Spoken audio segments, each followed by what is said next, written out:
삶을 살다 보면 누구나 한 번쯤 이런 생각을 해본다.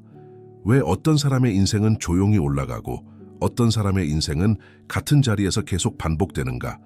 왜 어떤 이들은 작은 계기 하나에도 크게 확장되는데 어떤 이들은 아무리 노력해도 흐름이 바뀌지 않는가? 나폴레온 힐은 이 질문에 대해 단 한 문장으로 답했다. 운명은 밖에서 오지 않는다. 운명은 생각에서 출발한다. 그는 수십 년 동안 성공가들을 연구하며 한 가지 분명한 사실을 발견했다. 인간이 경험하는 모든 변화는 외부 사건이 아니라 의식의 전환, 즉 생각이 만들어내는 방향 전환에서 시작된다는 것이다. 사람들은 자신의 운명이 환경이나 타인의 영향, 혹은 운이라는 이름에 보이지 않는 힘에 의해 만들어진다고 믿지만 힐은 그 모든 것이 오해라고 말한다. 그는 의식이 먼저 움직이고 현실은 그 의식을 따라 늦게 움직인다고 말했다. 생각이 넓어지면 삶도 넓어지고 생각이 무너지면 삶도 흔들리고 생각이 바뀌는 순간 삶은 조용히 새로운 길을 찾기 시작한다. 이 변화는 겉으로 잘 드러나지 않는다. 아무도 모르는 조용한 내면에서 아주 작은 시야의 틈이 열리고 그 틈이 점점 넓어지며 그 넓어진 의식이 인간의 감정, 행동, 선택을 재구성한다. 그 재구성이 결국 운명을 다시 그린다. 운명은 거대한 사건이 아니라 반복되는 생각이 만들어낸 흐름이다. 힐은 이것을 의식의 방향이 운명의 방향을 만든다고 표현했다. 오늘 이 영상은 그 흐름을 깊이 따라가며 왜 생각이 현실을 바꾸는지, 왜 사고의 전환이 운명의 전환인지, 그리고 어떻게 의식을 바꾸면 인생 전체가 다른 리듬으로 움직이기 시작하는지를 밝히게 될 것이다. 운명은 우연처럼 보일 뿐 사실은 의식의 구조가 만들어낸 필연이다. 그리고 그 구조는 언제든 다시 설계될 수 있다. 오늘 당신은 그 설계의 첫 문을 열게 될 것이다. 나폴레온 힐은 인간의 현실이 바뀌지 않는 가장 큰 이유가 환경 때문이 아니라 생각이 현실보다 먼저 움직이지 않기 때문이라고 말했다. 그는 인간의 경험을 면밀히 분석하며 하나의 진리를 발견했다. 생각은 현실의 원인이고 현실은 생각의 결과다. 많은 사람들은 현실이 바뀌어야 생각이 바뀐다고 믿지만 힐은 그 반대라고 강조했다. 생각이 먼저 방향을 잡고 감정이 그 방향을 따라가고 행동이 감정에 반응하고 결국 현실은 그 행동의 누적된 패턴으로 만들어진다. 이 과정은 조용하고 보이지 않지만 인간의 삶 전체를 결정짓는 가장 강력한 흐름이다. 생각은 단순한 아이디어나 순간적인 떠오름이 아니라 잠재의식이 따르는 명령이며 감정과 행동을 재구성하는 내면의 설계도다. 그래서 생각이 좁아지면 삶도 좁아지고 생각이 무너지면 삶도 그 무너진 틀 안에서 반복된다. 그러나 생각이 확장되면 의식의 크기가 넓어지고 그 넓어진 의식이 감정을 안정시키며 잠재의식은 그 새로운 기준을 따르고 행동은 더 큰 방향으로 움직이기 시작한다. 이것이 힐이 말한 현실 창조의 첫 원리다. 생각이 현실을 만드는 또 하나의 이유는 잠재의식이 반복되는 생각을 기준으로 삼기 때문이다. 잠재의식은 스스로 판단하지 않는다. 무엇이 가능하고 불가능한지 스스로 결정하지 않는다. 단지 우리가 반복하는 생각을 진실로 받아들일 뿐이다. 그래서 나는 안 될 거야 라고 반복하면 잠재의식은 그 문장을 기준으로 행동을 제한하고 나는 할 수 있다 라고 반복하면 잠재의식은 그 문장에 맞게 행동을 확장한다. 힐은 이 작용을 심리적 명령 체계라고 표현했다. 의식이 명령하고 잠재의식이 실행한다. 그러니 현실이 바뀌길 원한다면 먼저 바꿔야 할 것은 외부가 아니라 내면에서 반복되는 생각의 방향이다. 또한 생각은 인간이 현실을 해석하는 방식을 결정한다. 같은 상황을 두고도 어떤 사람은 기회로 느끼고 어떤 사람은 위협으로 느끼며 어떤 사람은 무관심하게 지나쳐버린다. 상황은 동일하지만 해석이 다르면 선택이 달라지고 선택이 달라지면 결과도 전혀 달라진다. 힐은 이 해석 구조를 인생을 조종하는 보이지 않는 렌즈라고 설명했다. 이 렌즈가 좁으면 현실이 왜곡되고 렌즈가 넓어지면 현실이 다르게 보인다. 결국 현실은 있는 그대로가 아니라 생각이 비춘 모습 그대로 경험된다. 힐의 결론은 명확했다. 생각이 먼저 현실을 설계하고 그 설계가 당신의 운명을 이끈다. 생각이 바뀌지 않으면 현실은 절대 달라지지 않는다. 그러나 생각이 단 한 번이라도 새로운 방향을 향해 움직이기 시작하면 현실은 그 움직임을 따라 조용히 변화하기 시작한다. 이는 느릴 수 있지만 영원히 되돌아가지 않는 변화다. 나폴레옹 힐은 인간의 현실을 바꾸는 데에는 두 가지 변화가 있다고 말했다. 하나는 외부 변화이고 다른 하나는 의식의 변화다. 그리고 그는 단호하게 선언했다. 외부 변화는 느리지만 의식 변화는 즉각적이다. 힐이 평생 연구하며 발견한 가장 강력한 원리는 바로 이것이었다. 의식이 바뀌는 순간 인간은 과거의 자신과 단절되며 이전에는 보이지 않던 선택을 볼 수 있게 되고 이전에는 감당할 수 없던 상황을 감당할 수 있게 되며 이전에는 상상조차 하지 못했던 가능성을 향해 움직인다. 힐은 이를 의식의 전환점이라고 불렀다.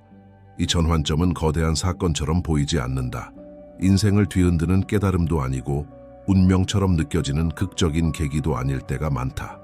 대부분 아주 조용하고 아주 작은 깨달음이며 아주 미세한 시야의 변화를 통해 시작된다. 하지만 그 작은 변화가 내면의 구조 전체를 재정렬한다. 생각의 방향이 바뀌고 그 방향이 감정을 바꾸며 감정이 행동을 바꾸고 행동이 쌓여 운명을 바꾼다. 힐이 발견한 의식 전환의 핵심은 의식은 스스로 확장될 수 있는 능력을 가지고 있다는 점이다. 인간의 사고는 고정된 것이 아니라 경험과 해석, 상상과 자기 암시를 통해 끊임없이 넓고 깊어질 수 있다. 의식이 확장되면 과거에는 벽으로 보였던 것이 문으로 보이기 시작한다. 불가능처럼 느껴졌던 것이 단순한 문제로 보이고 두려움으로 가득 찼던 상황이 성장의 진입점으로 보이기 시작한다. 이처럼 의식의 확장은 현실을 직접적으로 바꾸지 않아도 현실을 바라보는 방식 자체를 바꿔버린다. 그리고 그 새로운 방식이 새로운 행동을 이끌어내며 그 행동이 현실을 바꾸는 것이다. 힐은 또한 의식 전환이 단순한 긍정사고나 마음가짐의 변화가 아니라고 강조했다. 의식 전환은 자기 이미지의 재구성이며 잠재의식이 따르는 기준의 재정립이고 나는 누구인가 라는 깊은 감각의 재형성이다. 의식이 바뀌는 순간 인간은 더 이상 과거의 자아로 살지 않는다. 그는 새로운 사고를 가진 인간이 되고 새로운 감정을 가진 인간이 되며 결국 새로운 운명을 가진 인간이 된다. 힐은 이렇게 말했다. 의식이 새로워진 순간 인생은 이미 절반 바뀐 것이다. 이 법칙이 강력한 이유는 인간은 외부를 바꾸기 위해 하루에도 수십 번 노력하지만 의식을 바꾸기 위해서는 단 한 번의 선택이면 되기 때문이다. 방향을 바꾸는 것은 거대한 힘이 필요하지 않다. 단지 조금 더 넓게 바라보려는 의도, 조금 더 깊이 생각하려는 결정, 조금 더 크게 자신을 상상하려는 용기, 이 미세한 의식의 움직임이 인생 전체의 새로운 흐름을 만든다. 이제 다음 장에서는 왜 많은 사람들이 사고의 전환 없이 같은 운명을 반복하게 되는지, 운명을 가두는 작은 생각의 패턴들을 다룰 것이다. 나폴레옹 힐은 사람들이 인생에서 가장 많이 실수하는 지점을 이렇게 설명했다.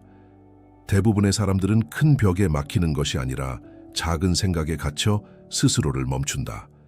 이 작은 생각들은 겉으로 보기엔 하찮아 보이고 아무 영향도 없는 것처럼 느껴지지만 실제로는 잠재의식을 조용히 잠식하며 인간의 가능성을 제한한다. 작은 생각은 작은 의심에서 시작된다. 나는 저 정도는 아니야. 지금은 때가 아니야. 내가 감당할 수 있을까? 혹시 실패하면 어떡하지? 이 모든 문장들은 강하지 않지만 반복될수록 마음을 축소시키고 눈앞의 길을 좁힌다. 힐은 이런 사고를 감정 기반의 자동 반응 사고라고 불렀다. 의식이 제대로 판단한 것이 아니라 과거의 두려움이 만든 미세한 습관들이 자동으로 튀어나오는 것이다. 작은 생각의 두 번째 패턴은 미래를 좁게 예측하는 경향이다. 잠재의식이 과거의 경험을 기준으로 작동할 때 인간은 아직 일어나지 않은 미래를 과거의 복사본처럼 상상해버린다. 그래서 똑같이 반복될 거야. 이번에도 다를 게 없어. 내가 바뀐다고 뭐가 달라지겠어. 같은 생각들이 마음 깊이 자리 잡는다. 이 생각들은 현실적이고 겸손해 보이지만 사실은 잠재의식이 확장을 거부하기 위해 만들어낸 방어 기제다. 힐은 이렇게 말했다. 작은 미래를 상상하는 사람은 작은 인생을 살게 된다. 세 번째 패턴은 감정이 만든 결론을 진실로 착각하는 것이다. 인간은 순간적으로 올라오는 두려움, 불안, 주저함을 사실처럼 받아들이는 경향이 있다. 하지만 감정은 진실이 아니라 잠재의식이 보여주는 반응일 뿐이다. 감정은 정보이고 신호이며 흐름이다. 그런데 많은 사람들은 이 감정을 곧바로 결론으로 오해한다. 그래서 감정이 불안하면 안 될 것 같다. 감정이 힘들면 멈추는 게 맞겠다. 감정이 흔들리면 지금 나아가면 위험하다. 이런 방식의 결론이 자동으로 나오고 그 결론이 행동을 멈춘다. 작은 감정이 작은 해석을 만들고 작은 해석이 작은 선택을 만들고 작은 선택이 작은 인생을 만든다. 네 번째 패턴은 타인의 기준을 내면화하는 것이다. 인간은 자신이 만든 생각보다 타인의 말에 더 쉽게 제한된다. 너는 조용한 성격이잖아. 너한테는 너무 큰 목표야. 현실적으로 생각해. 그 나이에 이제 뭘 하려고 해. 이런 문장들은 아주 부드럽지만 잠재의식을 조용히 축소시키는 가장 위험한 독이다. 힐은 많은 사람들이 자신의 한계가 아니라 타인이 그어놓은 선 안에서 살아간다고 말했다. 작은 생각의 핵심에는 언제나 타인의 기준이 숨어 있다. 마지막 패턴은 자기 이미지의 축소다. 잠재의식은 항상 내가 누구인가라는 이미지에 맞춰 행동하려 한다. 그런데 많은 사람들은 자신을 작게 상상하고 작게 느끼고 작게 믿는다. 나는 그 정도 가치는 아니야. 나는 평범해. 나는 그냥 이 정도 사람이야. 이 작은 자기 이미지는 잠재의식을 가두는 가장 강력한 올감이다. 힐은 이렇게 말했다. 작게 생각하는 사람은 절대로 큰 운명을 맞이하지 못한다. 이 작은 생각들의 조합이 운명을 묶어놓는다. 변화는 거대한 결심에서 시작되지 않는다. 작은 생각을 멈추는 순간 시작된다. 작은 생각을 멈추는 사람만이 운명을 전환할 수 있다. 다음 장에서는 운명을 바꾸는 사람들의 사고 구조가 어떻게 다른지 깊이 들어가게 된다. 나폴론 힐은 수많은 성공가들을 만나면서 그들의 능력, 출신, 재능, 기회를 면밀히 비교했지만 놀랍게도 그들을 구별하는 요소는 겉으로 보이는 조건이 아니었다. 그들을 가장 강하게 구분한 것은 사고 구조, 즉 생각이 작동하는 방식 자체였다. 인생을 바꾸는 사람들의 사고는 일반적인 사람들과 완전히 다른 흐름을 가지고 있었다. 첫 번째 특징은 상황보다 방향을 먼저 본다는 점이다. 대부분의 사람들은 상황을 보고 감정이 반응하고 감정이 행동을 결정한다. 그러나 운명을 바꾸는 사람들은 상황이 아니라 내가 어디로 가야 하는가, 지금 이 상황이 나를 어디로 밀어가는가, 내 의도는 무엇인가를 먼저 바라본다. 방향이 있는 사고는 감정의 파도에 흔들리지 않고 방향 없는 사고는 사소한 감정에도 쉽게 무너진다. 힐은 이것을 의도 기반 사고라고 불렀다. 두 번째 특징은 문제를 재해석하는 능력이다. 같은 문제라도 어떤 사람은 그것을 위기라고 보고 어떤 사람은 성장의 신호로 본다. 인생을 바꾸는 사람들은 실패를 문제가 해결되지 않은 상태가 아니라 경험이 축적되는 과정으로 본다. 이 재해석 능력이 잠재의식을 강화시키고 잠재의식은 다시 행동의 안정성을 만든다. 힐은 그들의 뇌가 문제의 확장의 문이라는 자동화된 해석 체계를 갖추고 있다고 분석했다. 세 번째 특징은 자기 이미지의 크기가 현실보다 먼저 확장되어 있다는 점이다. 그들은 아직 도달하지 못한 영역을 이미 마음속에서 살아본다. 거기에 도달하기 전에 그 영역의 감각을 잠재의식에 저장한다. 그래서 행동이 자연스럽게 그 이미지를 따라가고 삶은 그 이미지를 실현하는 쪽으로 흘러간다. 힐은 이것을 잠재의식의 예행 연습이라고 불렀다. 네 번째 특징은 감정보다 원칙을 우선한다는 점이다. 인생을 바꾸는 사람들은 감정이 요동칠 때 멈추지 않는다. 감정이 불안해도 원칙이 안정되어 있기 때문에 행동이 흐트러지지 않는다. 이들이 가진 원칙은 거창하거나 복잡하지 않다. 단순히 계속 간다, 배운다, 성장한다, 중심을 잃지 않는다. 이런 기본적인 내면의 기준이 행동을 지배한다. 마지막 특징은 선택의 질이 다르다는 점이다. 그들은 쉬운 선택, 편한 선택, 감정이 원하는 선택이 아니라 자신의 확장된 의식에 맞는 선택을 한다. 잠재의식은 선택을 기준으로 현실을 만들기 때문에 이들의 선택 하나하나가 미래의 기반을 조용히 재구성한다. 결국 인생을 바꾸는 사람들과 그렇지 않은 사람들의 차이는 능력의 차이가 아니라 의식의 차이, 재능의 차이가 아니라 해석의 차이, 환경의 차이가 아니라 선택의 차이이다. 힐은 이렇게 말했다. 운명은 의식이 선택한 방향을 따라간다. 다음 장에서는 생각이 감정을 바꾸고 감정이 행동을 바꾸며 그 행동이 운명을 바꾸는 구조를 깊이 다루게 된다. 나폴레온 힐은 인간의 운명이 바뀌는 과정을 하나의 강흐름처럼 설명했다. 생각이 먼저 방향을 만들고 그 생각이 감정의 색을 바꾸며 감정이 행동의 속도를 결정하고 행동이 결국 인생의 결과를 만들어낸다. 많은 사람들은 감정이 먼저라고 착각한다. 불안하면 멈추고 자신감이 생기면 움직이고 감정이 가라앉으면 다시 포기한다. 하지만 힐은 이것이 인간이 가진 가장 큰 오해라고 했다. 그는 말했다. 감정은 원인이 아니라 반응이다. 감정은 생각이 정한 방향을 따라온다. 즉, 불안이 먼저가 아니라 불안을 만들어내는 사고의 구조가 먼저 존재한다. 두려움이 먼저가 아니라 두려움을 확장시키는 해석이 먼저 생긴다. 감정이 요동치는 이유는 현실 때문이 아니라 현실을 바라보는 사고의 틀이 흔들리고 있기 때문이다. 힐은 감정은 생각의 그림자라고 했다. 그림자를 없애려면 그림의 방향이 바뀌어야 한다.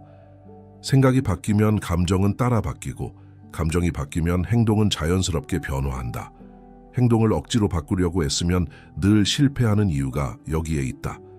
감정은 단순한 느낌이 아니라 생각이 잠재의식에 전달될 때 발생하는 내면적 반응 신호다. 예를 들어 나는 할 수 없다. 는 생각은 두려움이라는 감정을 만들고 나는 해낼 수 있다. 는 생각은 자신감이라는 감정을 만든다. 생각이 감정을 만들고 그 감정이 행동의 질을 결정한다. 그래서 힐은 인간의 감정이란 결코 통제할 수 없는 폭풍이 아니라 올바른 생각을 통해 안정시킬 수 있는 흐름이라고 설명했다. 감정은 생각의 파도에서 태어나기 때문에 파도를 바꾸면 물결은 자연히 잔잔해진다. 이것은 억압이 아니라 재구성이다. 감정을 억누르는 것이 아니라 감정을 만들어내는 사고의 원인을 바꾸는 것이다. 그리고 감정이 한 번 바뀌면 행동은 저절로 달라진다. 행동은 의지가 아니라 감정의 에너지에서 나온다. 불안하면 멈추고, 의심하면 회피하고, 분노하면 파괴하고, 평온하면 지속한다. 감정이 바뀌면 행동은 더 이상 억지로 만들어야 하는 것이 아니라 흐름처럼 자연스러운 움직임이 된다. 힐은 이를 정서적 추진력이라고 부르며 성공가들은 이 추진력이 안정된 사람들이라고 분석했다. 그들은 감정이 조용히 정렬되어 있기 때문에 행동이 흔들리지 않는다. 감정이 안정된 이유는 사고가 안정되어 있기 때문이다. 사고가 안정된 이유는 의식이 방향을 잃지 않기 때문이다. 결국 힐이 말한 핵심은 하나다. 사고, 감정, 행동, 운명이라는 흐름에서 운명을 바꾸고 싶다면 행동이 아니라 생각을 먼저 바꿔야 한다는 것. 생각을 바꾸는 순간 감정이 재구성되고 감정이 재구성되는 순간 행동이 새롭게 흐르며 그 행동이 새로운 운명을 만든다. 인생은 생각의 방향을 따라 조용히 바뀐다. 나폴레온 힐은 잠재의식을 인간의 인생을 움직이는 조용한 엔진이라고 불렀다. 그는 의식이 방향을 정한다면 잠재의식은 그 방향으로 인간을 실제로 끌고 가는 힘이라고 설명했다. 그리고 이 잠재의식이 무엇에 가장 강하게 반응하는지 연구하면서 하나의 결론에 도달했다. 잠재의식은 반복되는 생각을 운명처럼 받아들인다. 즉, 잠재의식은 스스로 판단하지 않고, 스스로 검증하지 않고, 스스로 올바른지 틀린지를 결정하지 않는다. 그저 의식이 반복적으로 전달하는 생각 이미지, 감정의 패턴을 진실로 받아들이고 그대로 행동의 기반으로 삼는다. 그렇기 때문에 나는 할 수 없다는 문장을 반복하면 잠재의식은 그것을 실제 능력의 한계로 저장하고 나는 끝까지 간다는 문장을 반복하면 잠재의식은 그것을 행동의 기준으로 받아들인다. 힐은 잠재의식을 컴퓨터가 아니라 내면의 흙이라고 표현했다. 어떤 씨앗을 심느냐에 따라 전혀 다른 열매가 자란다. 인간은 무의식적으로 걱정을 반복하고 두려움을 반복하고 부정적 이미지를 반복하며 자신도 모르게 그 씨앗을 심고 있는 것이다. 잠재의식은 그 씨앗이 무엇인지 따지지 않고 자라게 한다. 그리고 그 자라는 방향이 바로 인생의 방향이 된다. 이 잠재의식이 강력한 또 하나의 이유는 그것이 감정이 강한 생각을 우선적으로 채택하기 때문이다. 단순히 떠오르는 생각보다 감정이 실린 생각이 훨씬 더 깊게 각인된다. 불안이 섞인 생각은 잠재의식에 즉시 새겨지고 확신이 실린 생각 역시 즉시 단단한 명령이 된다. 그래서 힐은 감정은 잠재의식을 열어주는 열쇠라고 말했다. 문제는 대부분의 사람들이 부정적 감정이 실린 생각을 반복한다는 것이다. 이 조용한 반복은 잠재의식을 축소시키고 축소된 잠재의식은 삶 전체를 축소된 방식으로 움직인다. 반대로 확신, 평온, 의도, 확장 같은 긍정적 감정이 동반된 생각을 반복하면 잠재의식은 스스로 확장되며 이전에는 상상하지 못했던 행동을 추진하기 시작한다. 이것은 마치 내면의 기어가 더 큰 톱니로 교체되는 것과 같다. 작은 생각은 작은 운명을 만들고 확장된 생각은 확장된 운명을 만든다. 잠재의식은 결국 반복되는 흐름을 운명이자 진실로 오해한다.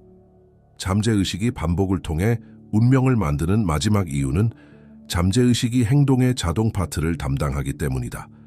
인간이 하루에 하는 대부분의 행동은 결심이나 의지가 아니라 무의식적 선택, 익숙한 반응, 자동화된 패턴에서 나온다.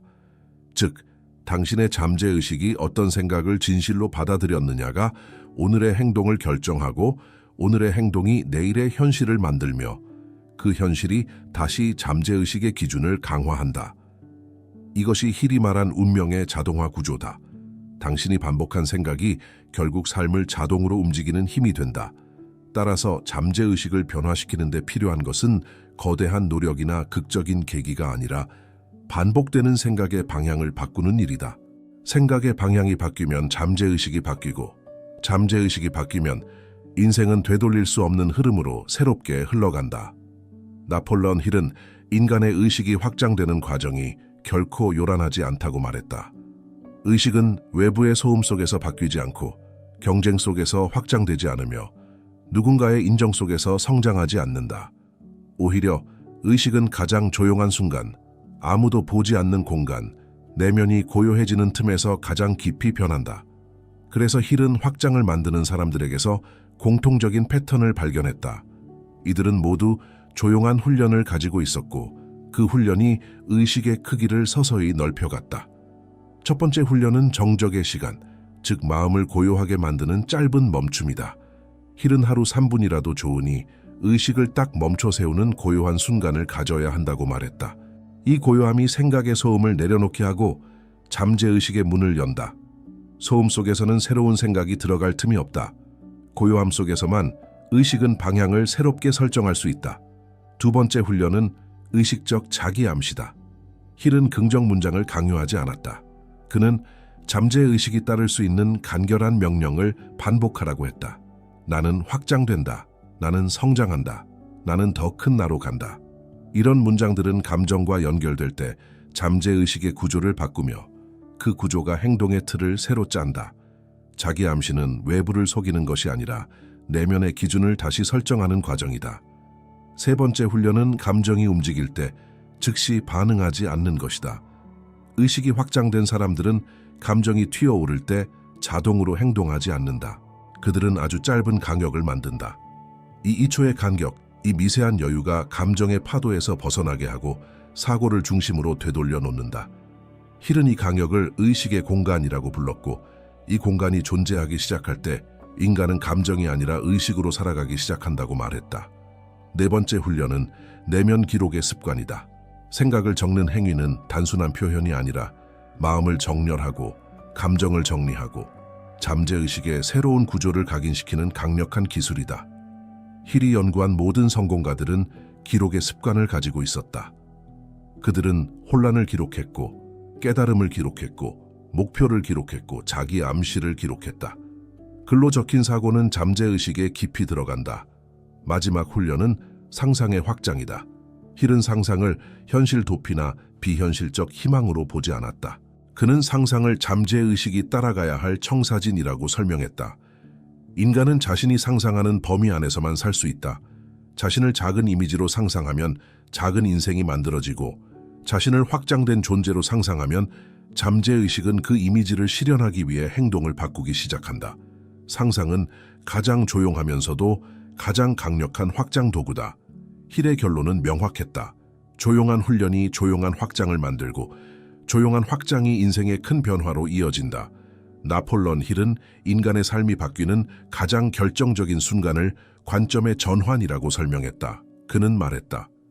인생은 바깥에서 바뀌지 않는다. 인생은 바라보는 관점이 바뀌는 순간 조용히 새로운 길을 만든다. 이 관점의 전환은 극적인 사건처럼 보이지 않는다. 갑작스러운 행운, 대단한 계기, 누군가의 강력한 조언으로 일어나는 것도 아니다. 오히려 아주 작은 생각의 움직임, 아주 미세한 해석의 변화, 아주 조용한 내면의 시야 확장 속에서 일어난다. 그러나 이 미세한 변화가 인생 전체의 구조를 뒤흔든다. 왜냐하면 관점이 바뀌면 해석이 바뀌고, 해석이 바뀌면 감정이 바뀌고, 감정이 바뀌면 행동이 바뀌고, 행동이 바뀌면 결국 삶의 길이 바뀌기 때문이다.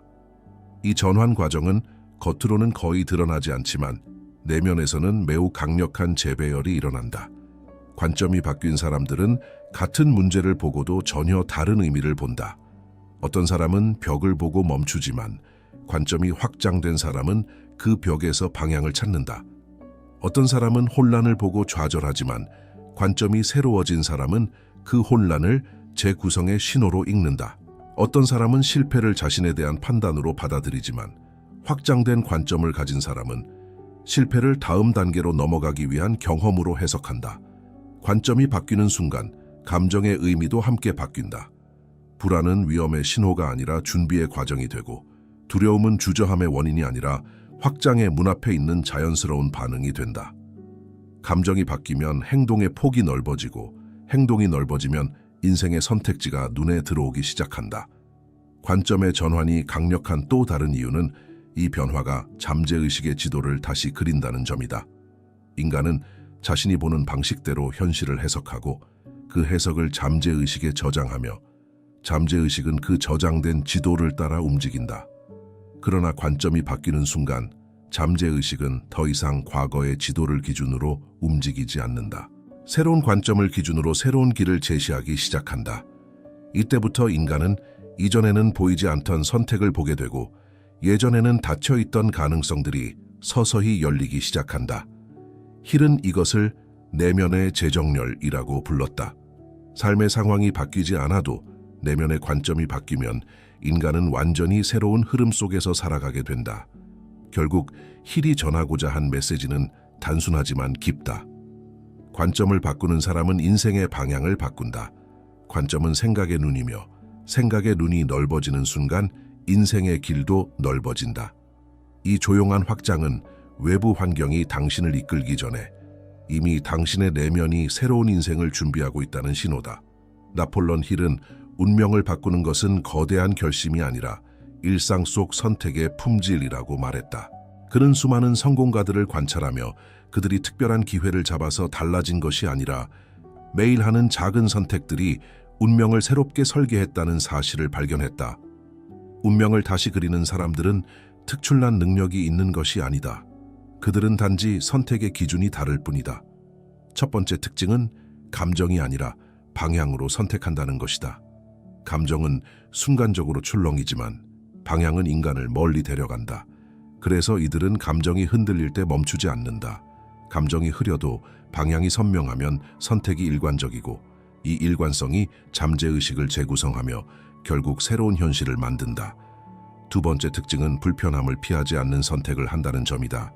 많은 사람들은 불편함을 위험으로 오해하고 회피하지만 운명을 다시 설계하는 사람들은 불편함을 확장의 신호로 받아들인다. 성장의 구역은 언제나 약간의 불편함을 동반하며 이들은 그 감각을 두려워하지 않는다. 힐은 이를 의식이 넓어질 때 느껴지는 자연스러운 긴장이라고 설명했다. 그들은 불편함을 피하는 대신 그 속에서 배우는 선택을 한다. 세 번째 특징은 즉각적 만족보다 장기적 의미를 우선하는 선택 구조다. 눈앞의 쉬움보다 미래의 확장을 선택하는 사람만이 결국 다른 길을 걷는다. 작은 휴식보다 큰 목표를 선택하고 당장의 감정 안정보다 장기적인 내면 성장을 선택하며 쉬운 길보다 올바른 길을 선택한다. 이러한 선택들은 잠재의식에 나는 이런 방식으로 살아가는 사람이다 라는 새로운 자아 이미지를 심고 잠재의식은 그 이미지를 기반으로 행동을 밀어붙인다.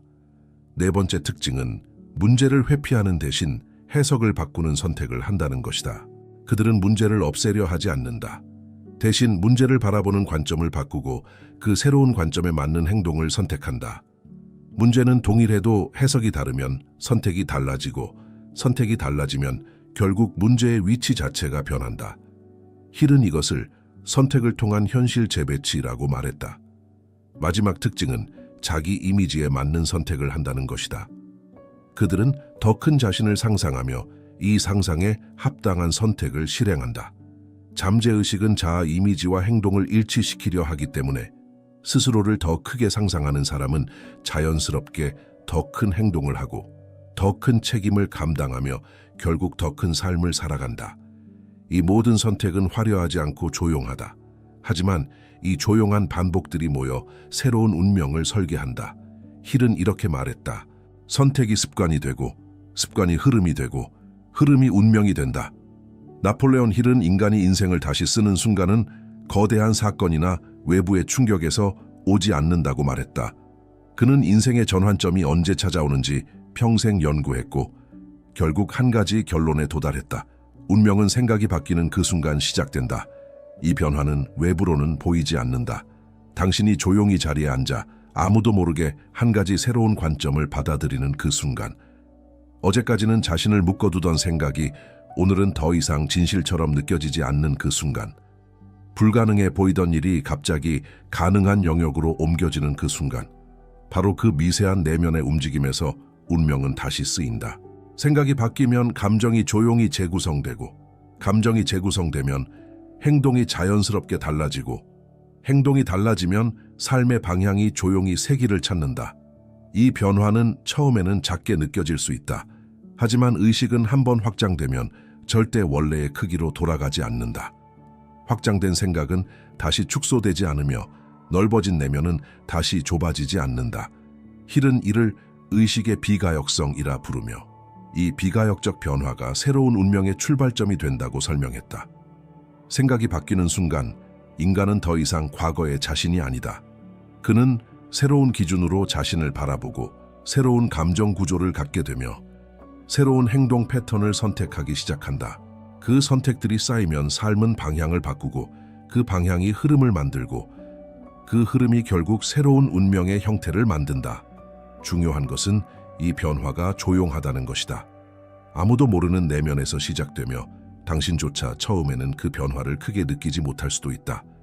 그러나 며칠 후, 몇 주 후, 몇 달 후 당신은 자신이 전혀 다른 선택을 하고 있다는 사실을 보게 된다.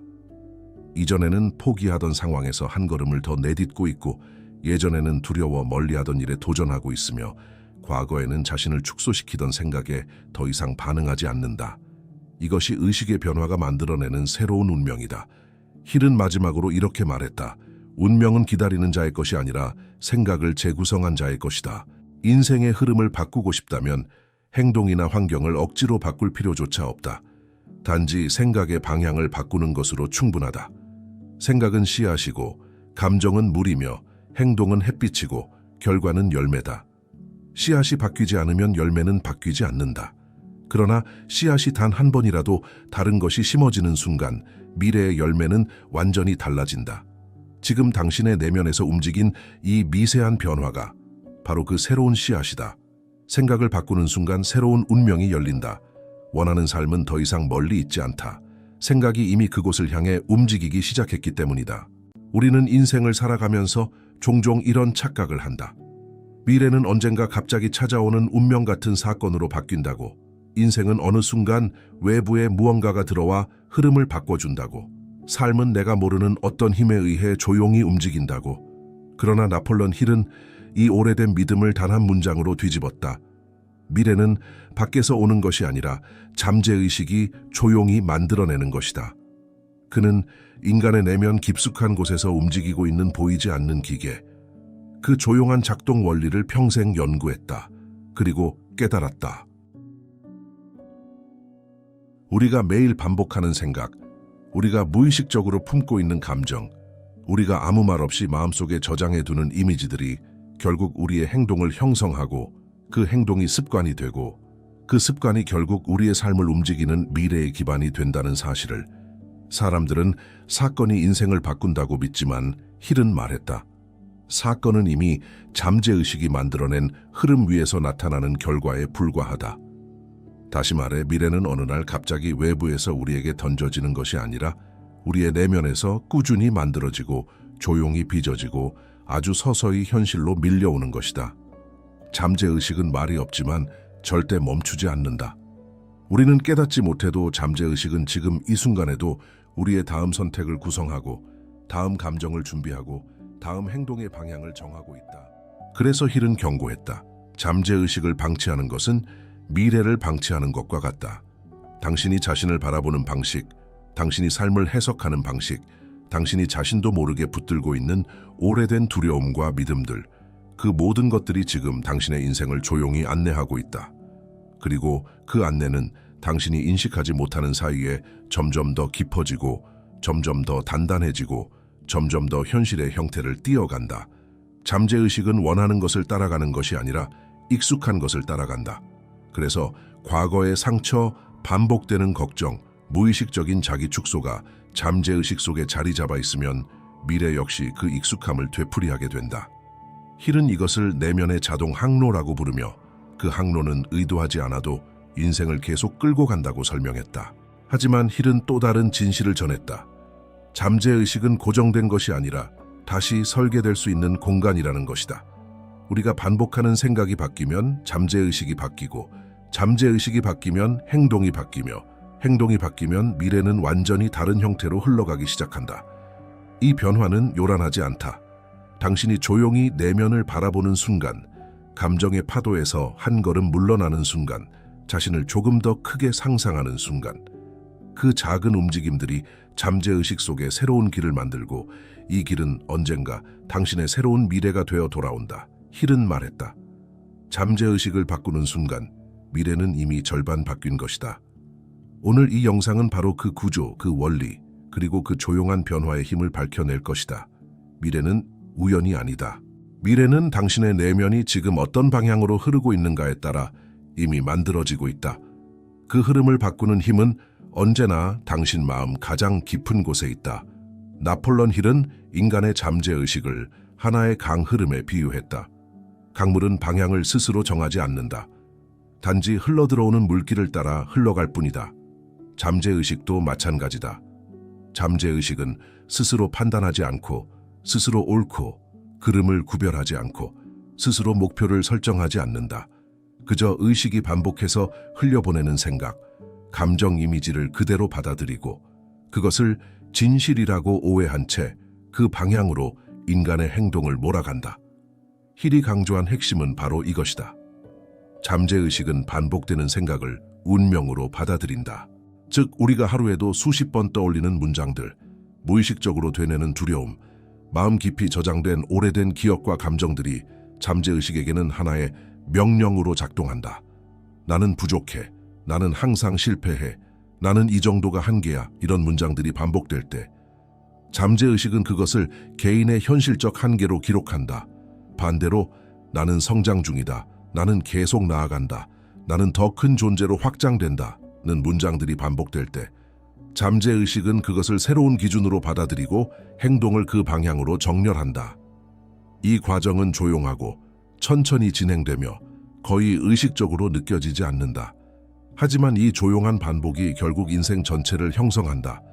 잠재의식이 반복된 생각을 진실로 인식하는 이유는 단순하다. 잠재의식은 생존을 위해 설계된 구조이기 때문에 변화보다는 익숙함을 선호하며 새로움보다 반복을 안전하다고 느낀다. 그래서 반복되는 생각이 무엇이든지 간에 그것을 안전한 기준으로 받아들이고 외부 현실이 그 기준과 다를 때 행동을 무의식적으로 조정해 기준에 맞추려고 한다. 이는 인간이 좋은 기회를 앞두고도 망설이거나 새로운 가능성이 눈앞에 있어도 뒤로 물러서는 이유다. 잠재의식이 오래된 패턴을 기준으로 잡고 있기 때문에 그 기준을 벗어나는 행동이 나오면 즉시 불안이라는 감정을 일으켜 행동을 막아버린다. 힐은 이것을 잠재의식의 자동 방어 메커니즘이라고 불렀다. 즉, 인간은 능력이 부족해서 멈추는 것이 아니라 잠재의식이 익숙함을 지키기 위해 새로운 행동을 차단하기 때문이다. 그러나 힐은 동시에 희망을 말했다. 잠재의식이 이렇게 강력한 이유는 동일한 구조가 성장에도 그대로 적용되기 때문이다. 잠재의식은 부정적 반복뿐 아니라 긍정적 반복도 진실로 받아들인다. 꾸준히 확장된 문장을 반복하면 잠재의식은 그 문장을 새로운 기준으로 채택하고 감정은 그 기준을 따라 안정되며 행동은 더 큰 방향으로 자연스럽게 흘러가기 시작한다. 처음에는 작은 변화지만 반복이 쌓일수록 내면은 서서히 재구성된다. 힐은 이를 내면의 재프로그래밍이라고 부르며 인간은 누구나 이 재프로그래밍을 통해 삶 전체의 항로를 다시 만들 수 있다고 설명했다. 결국 잠재의식이 무엇을 진실로 받아들이느냐가 인생을 결정한다. 그리고 그 진실은 외부에서 주어지는 것이 아니라 우리가 매일 반복하는 생각이 스스로 만들어낸다. 반복은 잠재의식의 언어이며 잠재의식의 언어는 결국 운명이 된다. 나폴레온 힐이 평생에 걸쳐 발견한 가장 중요한 원리는 인간은 외부의 조건으로 인해 성공하거나 실패하는 것이 아니라 내면의 구조로 인해 삶이 결정된다는 사실이었다. 힐은 이것을 내면 프로그래밍이라고 불렀고 이 프로그래밍이 어떤 방식으로 인간의 운명을 설계하는지 오랜 세월 연구했다. 그리고 그는 모든 성공가들의 공통점을 한 가지로 압축했다. 그들은 잠재의식에 의도된 명령을 심는다. 다시 말해 성공한 사람들의 잠재의식은 우연이 아니라 설계된 구조 아래에서 작동한다. 그들은 감정이나 환경이 잠재의식을 결정하도록 내버려 두지 않는다. 대신 반복적인 자기 암시, 명확한 목표, 집중된 이미지, 감정을 동반한 확신을 통해 잠재의식이 따를 기준을 직접 만든다. 힐은 이 과정을 내면의 청사진을 새로 그리는 일이라고 표현했다. 인간은 결국 자신이 그려 넣은 청사진 속에서 살아가게 된다. 이 원리의 핵심은 잠재의식은 논리가 아니라 감정이 실린 생각을 우선적으로 채택한다는 점이다. 힐은 잠재의식을 단순한 기억장치로 보지 않았다. 그는 잠재의식을 감정 기반의 명령체계로 보았다. 즉, 아무리 강력한 문장이라 해도 감정이 실리지 않으면 잠재의식은 그것을 진실로 받아들이지 않는다.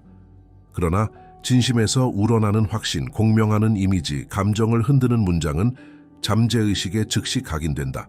그래서 힐은 단순한 긍정 문장을 반복하는 것이 아니라 감정이 움직이는 자기 암시를 하라고 강조했다. 예를 들어, 나는 성공할 것이다 보다 나는 이미 변화 중이다. 나는 지금 확장되고 있다 같은 문장이 잠재의식에 더 강한 영향을 준다. 이는 잠재의식이 미래 시제의 바람보다 현재 시제의 움직임을 더 진실로 느끼기 때문이다. 또 하나의 핵심은 잠재의식은 모호함을 따르지 않고 명확한 이미지를 따른다는 사실이다. 힐은 목표가 모호하면 잠재의식도 모호하게 움직인다고 했다.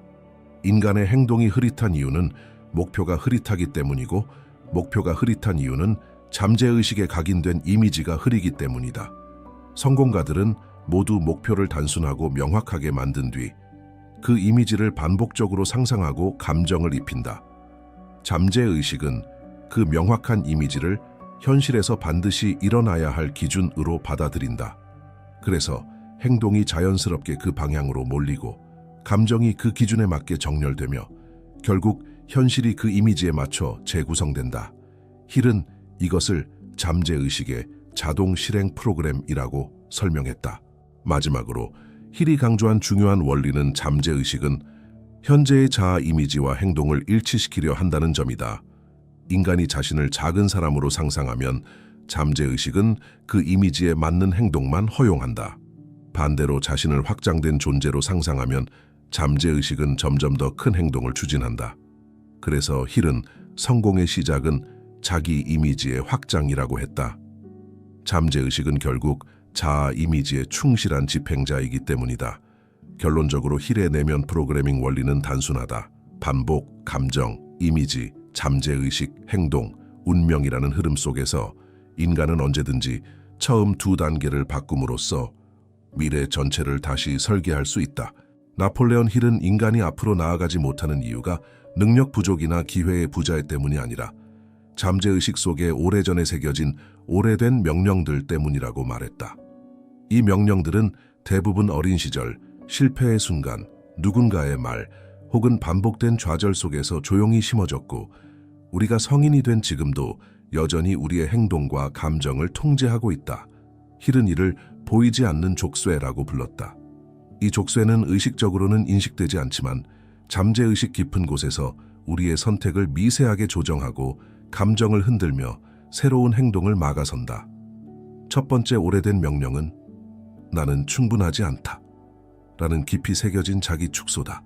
이 문장은 언어로는 잘 드러나지 않지만 행동에서 분명하게 나타난다. 기회를 앞에 두고 망설이거나 가능성이 보이는데도 스스로 물러나고 자신이 조금만 커지려고 해도 이상한 죄책감이나 불안이 올라오는 이유가 바로 이 명령 때문이다. 잠재의식은 나는 충분하지 않다는 메시지를 오랫동안 기준으로 삼아왔기 때문에 그 기준에서 벗어난 행동을 감정적으로 차단한다.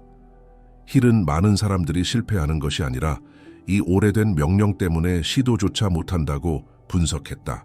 두 번째 오래된 명령은 안전하게 살아라보라는 제한적 생존 신호다. 어린 시절 상처나 반복된 실패를 경험한 사람들은 잠재의식이 위험을 피하는 것을 최우선 기준으로 삼는다.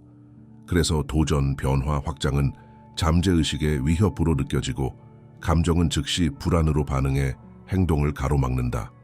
이는 의지가 약해서가 아니라 잠재의식이 과거의 패턴을 그대로 재생산하기 때문이다. 힐은 이것을 과거로부터 온 잘못된 보호 본능이라고 불렀다. 세 번째 오래된 명령은 타인의 기준을 따라라 본라는 무의식적 복종이다. 부모의 말, 사회의 기대, 주변의 평가가 잠재의식에 깊이 저장되어 있으면 인간은 자신이 원하는 삶이 아니라 타인이 허락하는 범위 안의 삶을 살게 된다.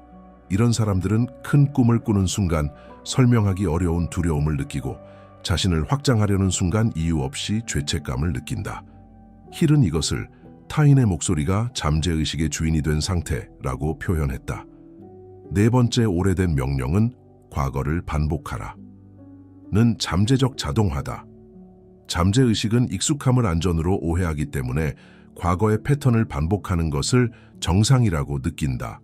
그래서 과거와 다른 선택을 하려는 순간 불안, 저항, 혼란이 올라온다. 많은 사람들이 인생에서 같은 실수를 반복하는 이유는 성격 문제가 아니라 잠재의식이 과거의 패턴을 기준으로 미래를 설계하기 때문이다. 힐은 이를 무의식적 자기 재현이라고 불렀다. 마지막 오래된 명령은 나는 이 정도면 충분하다라는 자기 제안이다. 이것은 실패보다 더 조용하고 더 위험하다. 더 꿈꾸고 싶어도, 더 성장하고 싶어도, 더 멀리 가고 싶어도 잠재의식은 편안함을 유지하기 위해 확장을 막는다. 힐은 성공을 막는 진짜 장벽은 실패가 아니라 익숙함에 머물려는 잠재의식이라고 강조했다. 결국 우리를 멈추게 하는 것은 현실이 아니라 잠재의식 속 오래된 명령들이다.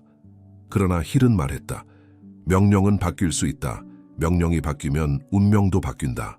나폴레온 힐은 수십 년 동안 성공한 사람들을 연구하면서 특별한 능력이나 비범한 재능이 그들을 만든 것이 아니라 잠재의식의 작동 방식 자체가 완전히 다르다는 사실을 발견했다.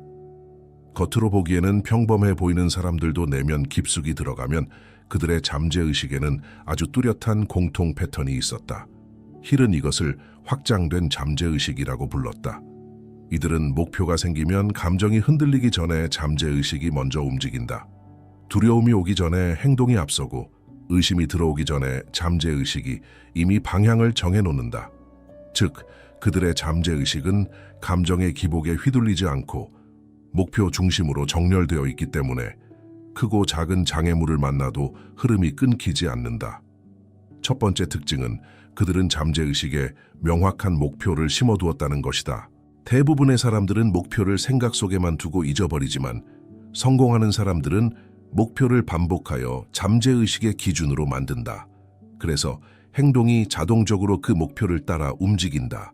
힐은 성공가들에게서 나는 반드시 해낼 것이다라는 강력한 내면 명령을 발견했는데, 이는 단순히 의지나 결심이 아니라 잠재의식이 이미 선택을 마쳐버린 상태였다. 이들은 목표가 흔들리지 않는다. 목표가 감정이 아니라 잠재의식의 기준이 되었기 때문이다. 두 번째 특징은 감정의 방향이 아닌 의식의 방향을 따른다는 점이다. 성공하는 사람들도 불안하고 두렵고 흔들린다. 그러나 그들의 잠재의식은 감정보다 방향을 더 중요하게 받아들인다. 감정은 파도이고 방향은 항로다. 이들은 파도에 반응하지 않는다. 방향을 유지하려고 잠재의식이 스스로 조정한다. 그래서 그들의 감정은 나중에 따라오고 감정이 정렬되기 전에 행동이 먼저 움직인다. 힐은 이것을 목표 중심의 무의식적 추진력이라고 불렀다. 세 번째 특징은 실패를 잠재의식의 부정적 명령으로 저장하지 않는다는 것이다. 힐이 성공가들의 공통점을 분석했을 때 놀라웠던 점은 그들이 실패를 겪는 빈도는 일반인과 다르지 않다는 사실이었다. 그러나 실패에 대한 해석이 완전히 달랐다. 성공하는 사람들은 실패를 나의 한계가 아니라 다음 단계로 넘어가기 위한 조정 과정으로 잠재의식에 저장했다. 잠재의식은 감정에 따라 사건을 해석하기 때문에 실패를 부정적으로 해석하면 잠재의식은 즉시 축소 모드로 들어가고, 실패를 확장적으로 해석하면 잠재의식은 성장 모드로 들어간다.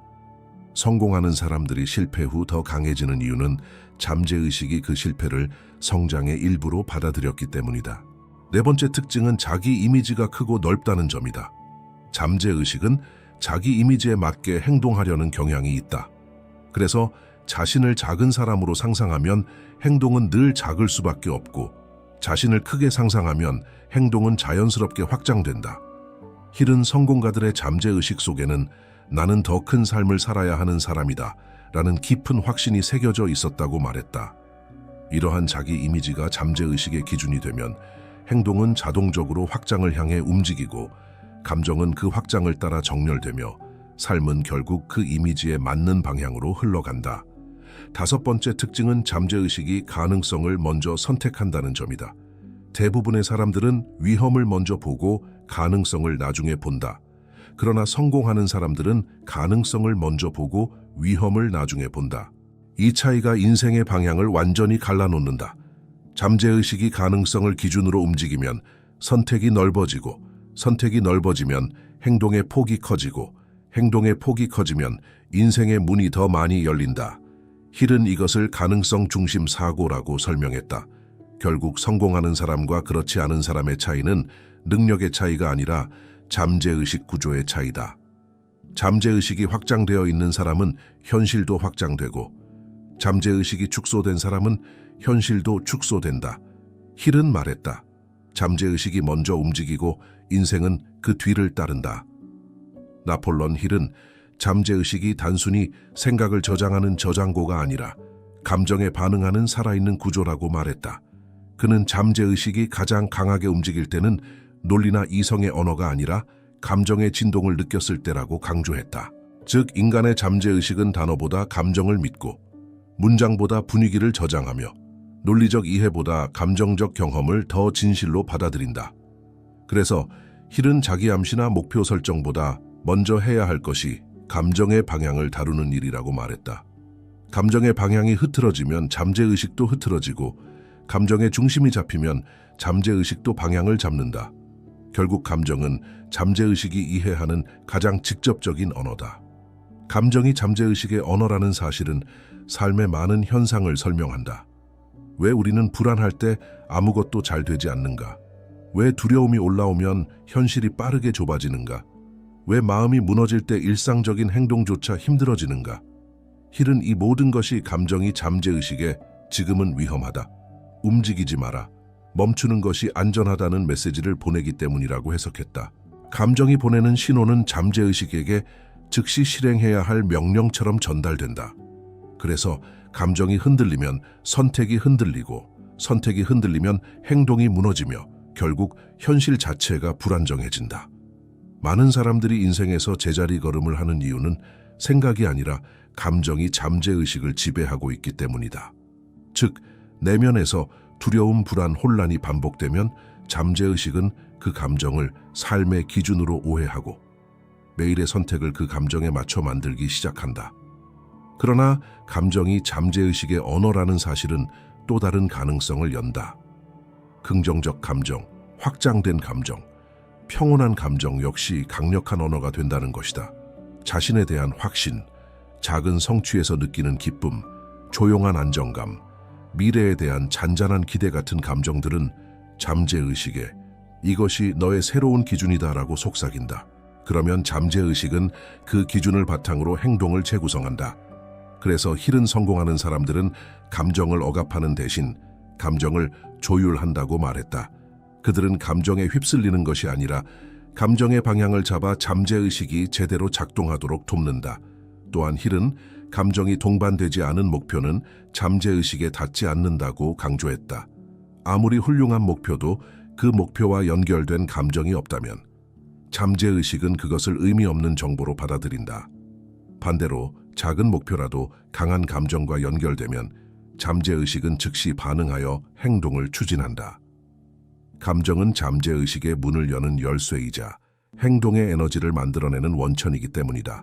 마지막으로 힐이 말한 가장 중요한 진실은 이것이다. 감정은 바꿀 수 있다. 감정이 바뀌면 잠재의식이 바뀐다. 잠재의식이 바뀌면 인생이 바뀐다. 내면의 감정 상태는 운명을 가두는 족쇄가 아니라 운명을 열 수 있는 문이다.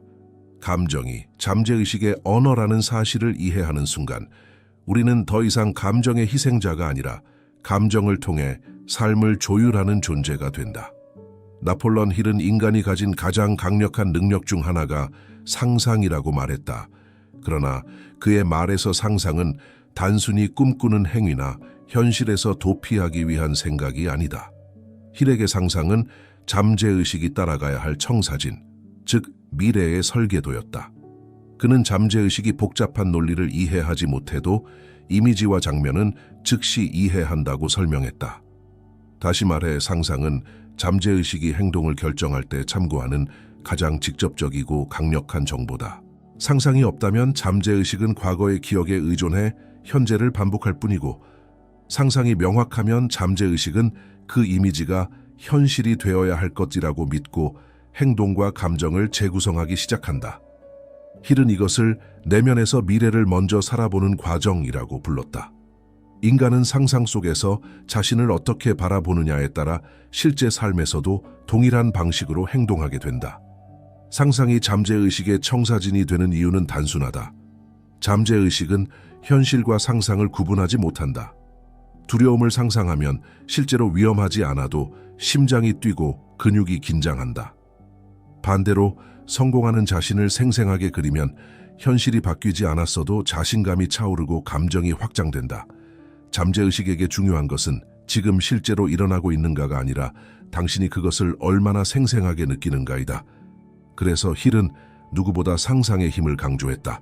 그는 성공가들의 공통점으로 그들이 이미 이루어진 상태를 마음속에서 수없이 연습한다는 점을 발견했다. 그들의 상상 속에서는 이미 목표가 이루어졌고 이미 새로운 삶을 살고 있으며 이미 확장된 자아가 존재했다.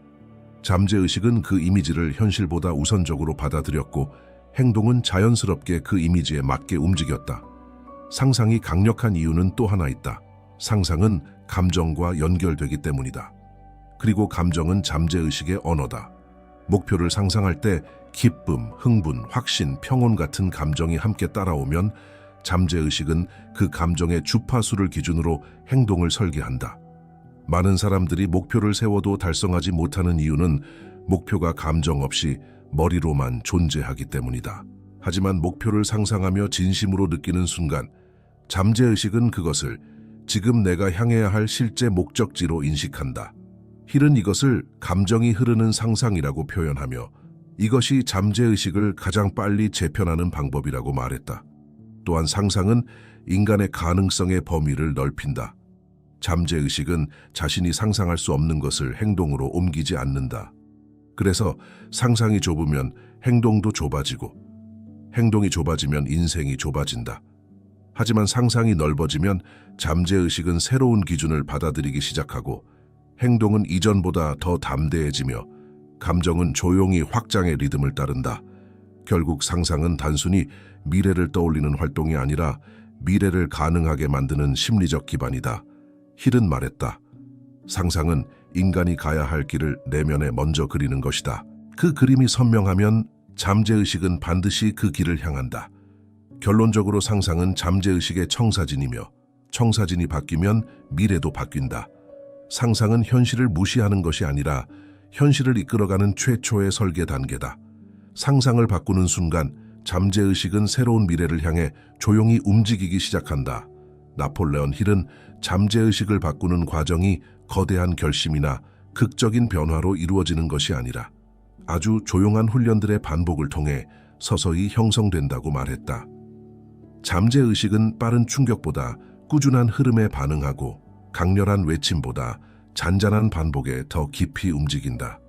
그래서 힐은 삶을 근본적으로 바꾸고 싶은 사람들에게 반드시 실행해야 하는 몇 가지 훈련을 남겼다. 첫 번째 훈련은 고요한 정지의 시간, 즉 마음을 잠시 멈춰 세우는 의식적 침묵기다. 이 침묵은 단순한 휴식이 아니라 잠재의식의 문을 열기 위한 준비 과정이다. 마음속 소음이 가라앉아야 새로운 생각이 들어올 틈이 생기고 감정이 조용해져야 잠재의식이 새로운 명령을 받아들일 수 있다. 힐은 하루 3분이라도 좋다고 했다. 중요한 것은 침묵의 길이가 아니라 지금 내면을 열고 있다는 그 작은 의식의 움직임이다. 이 순간이 반복되면 잠재의식은 점차 안정된 기초 위에서 작동하기 시작하며 이 기반은 재프로그래밍의 첫 출발점이 된다. 두 번째 훈련은 의식적 자기암시, 힐이 평생 강조했던 가장 강력한 내면 기술이다. 그는 자기암시를 단순한 긍정 문장으로 보지 않았다. 자기암시는 감정이 실린 명령이어야 한다. 나는 성공할 것이다 보다. 나는 지금 성장 중이다. 나는 더 큰 나로 확장되고 있다. 같은 현재형 명령이 잠재의식에 훨씬 강하게 작동한다. 왜냐하면 잠재의식은 미래를 상상하는 능력이 약하지만 지금 느껴지는 감정을 기준으로 움직이기 때문이다. 자기암시는 반복될수록 잠재의식 안에 새로운 기준을 형성하고 이 기준이 삶 전체의 행동 구조를 바꾸기 시작한다. 힐은 자기암시를 통해 잠재의식이 새로운 나를 살아가도록 돕는 것이라고 말했다. 세 번째 훈련은 감정 조절이 아닌 감정 관찰이다. 많은 사람들은 감정을 억누르거나 밀어내려 하지만 이는 잠재의식을 더욱 혼란스럽게 만든다. 힐이 발견한 진실은 이렇다. 감정은 억누를수록 잠재의식 깊은 곳으로 내려가 명령처럼 굳는다. 그러나 감정을 억누르지 않고 판단하지 않고 그대로 바라보기만 해도 감정은 흐르기 시작하고 흐르는 감정은 잠재의식에 고착되지 않는다. 감정이 고요히 흘러가기 시작할 때 잠재의식은 명확한 상태를 되찾고 이때 새로운 프로그램이 가장 쉽게 들어간다. 네 번째 훈련은 내면 기록의 습관, 즉 글을 통해 잠재의식을 정렬하는 방식이다. 힐은 성공한 사람들의 공통점을 연구하면서 그들 모두가 자신의 생각, 감정, 목표, 자기암시를 기록한다는 사실을 발견했다. 글로 적는 행위는 단순한 표현이 아니다. 글은 마음속에서 흐르는 생각을 고정된 형태로 바꿔주며 잠재의식은 이 고정된 형태를 더욱 강력한 명령으로 인식한다. 그래서 기록은 잠재의식을 안정시키고 내면 프로그램을 강화하며 혼란을 정리하는 가장 효과적인 도구가 된다. 마지막 훈련은 상상의 반복, 즉 잠재의식이 따라가야 할 청사진을 계속해서 보여주는 것이다. 상상은 단 한 번 강렬하게 하는 것보다 자주 반복해서 익숙한 장면으로 만드는 것이 중요하다. 잠재의식은 익숙함을 진실로 받아들이기 때문이다. 상상이 익숙해지면 감정이 따라오고 감정이 따라오면 잠재의식은 그것을 실제 현실처럼 해석한다. 이 과정이 반복되면 행동이 바뀌고 행동이 바뀌면 인생이 새로운 방향으로 움직이기 시작한다. 힐은 이것을 미래를 현재에 가져오는 훈련이라고 말했다. 미래를 상상 속에서 먼저 살아본 사람은 그 미래를 현실로 끌어오는 힘을 갖는다. 결국 잠재의식 재프로그래밍은 거대한 결심이 아니라 조용한 반복에서 시작된다. 조용한 훈련이 조용한 변화를 만들고 조용한 변화가 인생의 거대한 전환점을 만든다. 나폴레온 힐은 인간의 인생이 바뀌는 결정적 순간이 외부 사건이 아니라 내면이 조용히 재정렬되는 순간이라고 말했다. 그는 현실의 변화가 먼저 일어나고 내면이 나중에 따라오는 것이 아니라 내면의 구조가 먼저 바뀌고 그 진동이 서서히 외부 현실을 움직인다고 강조했다. 이 변화는 즉각적으로 드러나지 않는다. 마치 계절이 바뀌기 전 공기의 온도가 아주 미묘하게 달라지는 것처럼 내면이 먼저 변하고 현실은 그 변화를 한 박자 늦게 반영한다. 그래서 많은 사람들은 이미 변화가 시작되었음에도 그것을 알아차리지 못한다. 그러나 힐은 말했다. 내면의 방향이 달라지는 순간 현실은 이미 그 길을 향해 움직이고 있다. 이것은 단순한 철학적 문장이 아니다. 인간의 감정 패턴, 생각의 흐름, 선택의 방식이 바뀌면 행동 구조 전체가 변하고 그 행동 구조가 현실의 작은 조각들을 재배열하기 시작한다. 결국 현실은 내면의 설계도를 따라 움직이는 거대한 구조물처럼 보인다. 내면이 바뀌면 가장 먼저 바뀌는 것은 감정의 반응 방식이다. 과거에는 쉽게 흔들렸던 상황에서 더 천천히 반응하게 되고 사소한 문제에도 밀려오던 불안이 점차 조용해진다. 이는 잠재의식이 새로운 기준에 적응하기 시작했다는 신호다. 감정이 안정되면 선택의 폭이 넓어진다. 과거에는 두려워서 피했던 선택들이 이제는 자연스럽게 보이고 예전에는 시도조차 하지 않았던 행동이 어느 순간 가능한 일처럼 느껴진다. 이 순간이 바로 내면이 현실을 바꾸기 시작하는 첫 조용한 변화다. 사람들은 이것을 성장이라고 부르지만 힐은 이것을 내면 기준의 이동이라고 설명했다. 기준이 이동하면 감정이 달라지고 감정이 달라지면 행동이 바뀌고 행동이 바뀌면 삶의 흐름 자체가 변한다. 또한 내면이 바뀌면 우리가 해석하는 방식이 달라진다. 똑같은 사건이라도 과거에는 위협으로 느껴졌던 것이 이제는 배움의 기회처럼 보이고 과거에는 실패라고 느껴졌던 것이 이제는 다음 단계로 가기 위한 조용한 조정처럼 이해된다. 힐은 해석이 바뀌는 순간 현실의 의미도 바뀐다고 했다. 의미가 바뀌면 감정이 움직이고 감정이 바뀌면 미래가 다른 길을 선택한다. 이 변화는 겉으로 보이지 않지만 내면에서는 거대한 파동처럼 퍼져나가며 삶 전체의 구조를 천천히 재배치한다. 따라서 해석이 달라진다는 것은 단순히 긍정적으로 생각한다는 뜻이 아니라 잠재의식의 기준 자체가 확장되고 있다는 매우 중요한 신호다. 이 기준의 변화는 현실의 방향을 조용히 바꾼다. 무엇보다 내면이 바뀔 때 나타나는 가장 강력한 변화는 자기 이미지의 상승이다. 잠재의식 속에서 나는 누구인가라는 이미지가 달라질 때 인간의 모든 행동은 그 이미지를 기준으로 재구성된다. 자신을 작게 바라보던 사람이 자신을 확장된 존재로 인식하는 순간 잠재의식은 그 이미지와 행동을 일치시키기 위해 새로운 선택을 유도한다. 이는 억지로 노력하거나 의지로 밀어붙이는 과정이 아니다. 자연스러운 흐름이다. 나는 이 정도 사람이야 라는 오래된 신념이 무너지고 나는 더 큰 삶을 살 수 있는 사람이다 라는 새로운 확신이 자리 잡기 시작하면 인생은 그 확신을 향해 스스로 길을 만든다. 힐은 이것을 내면이 먼저 움직이고 현실이 그 움직임을 따라오도록 만드는 힘이라고 설명했다.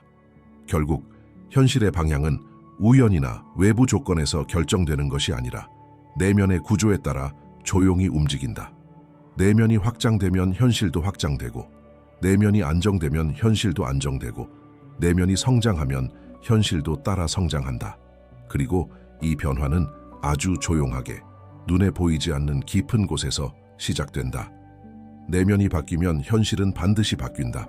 현실은 늘 내면의 그림자를 따라오기 때문이다.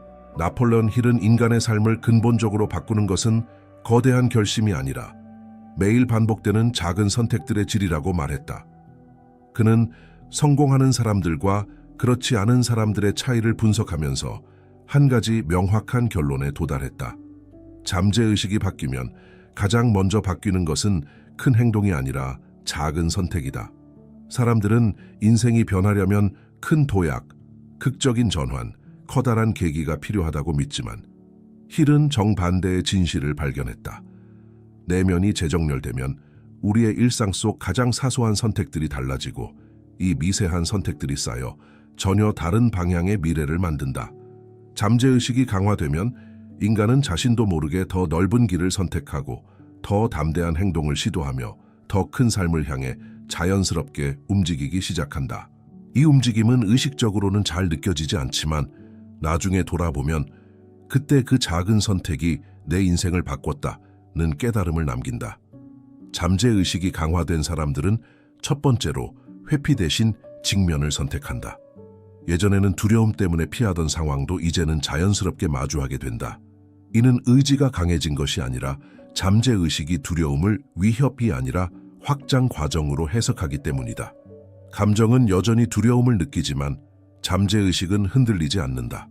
감정이 파도라면 잠재의식은 방향을 잡는 배의 무게추와 같다. 그래서 감정은 흔들려도 선택은 흔들리지 않는다. 이런 작은 직면이 쌓이면 점점 더 큰 도전에 자연스럽게 다가갈 수 있다. 두 번째 변화는 즉각적 편안함보다 장기적 의미를 선택하는 경향이 증가한다는 것이다. 잠재의식이 약할 때 인간은 감정의 즉각적 요구에 끌려다닌다. 쉬고 싶으면 쉬고 도망가고 싶으면 도망가고 멈추고 싶으면 멈춘다. 하지만 잠재의식이 강화되면 감정보다 방향이 우선된다. 그래서 지금 조금 불편하더라도 미래에 도움이 되는 선택을 한다. 이런 선택들은 너무 작아서 주변 사람들은 알아보지 못한다.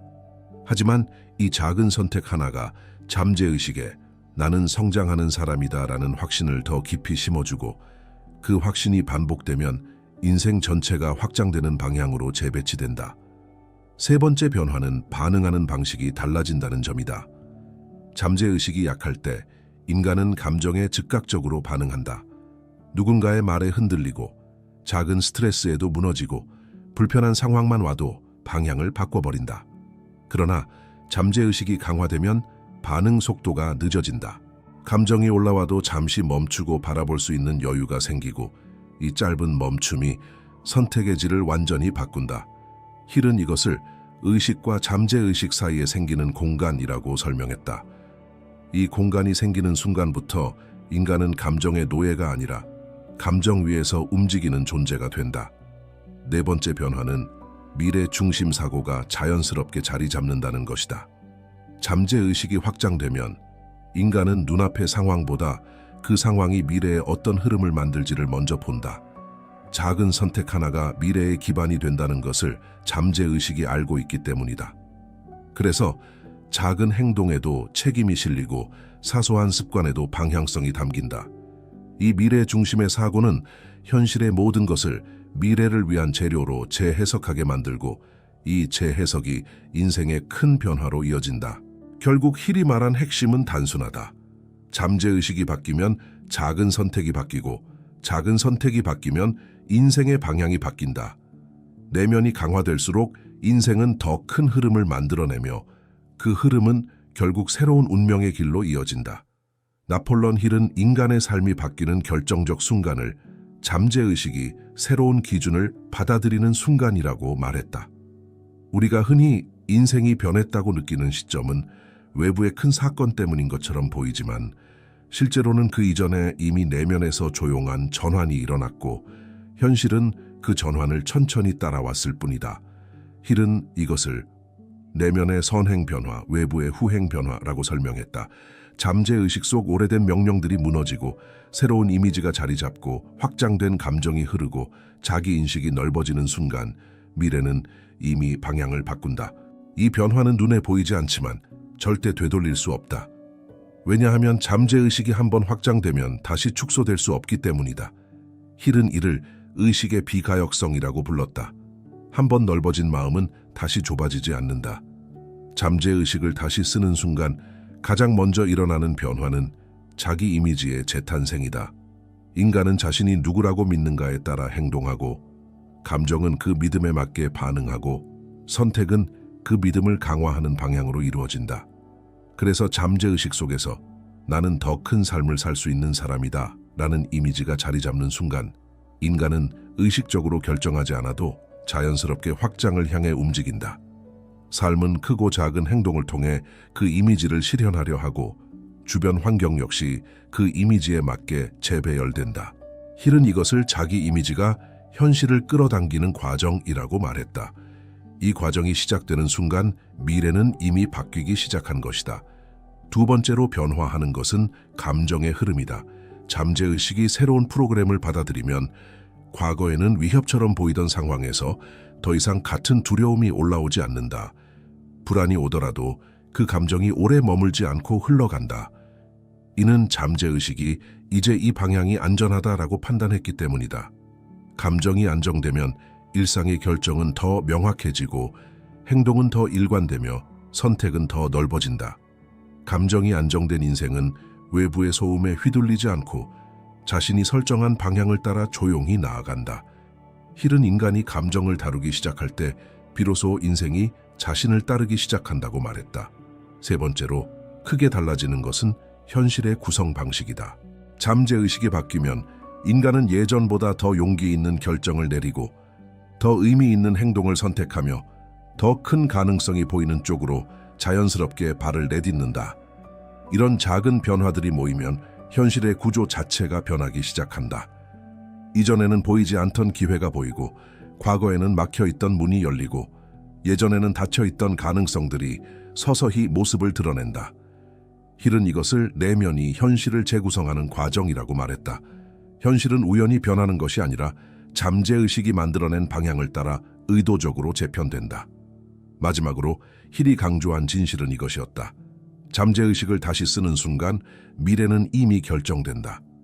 인간이 어떤 미래를 살지는 능력이 아니라 내면의 기준으로 결정되고 내면의 기준은 언제든지 재작성될 수 있다.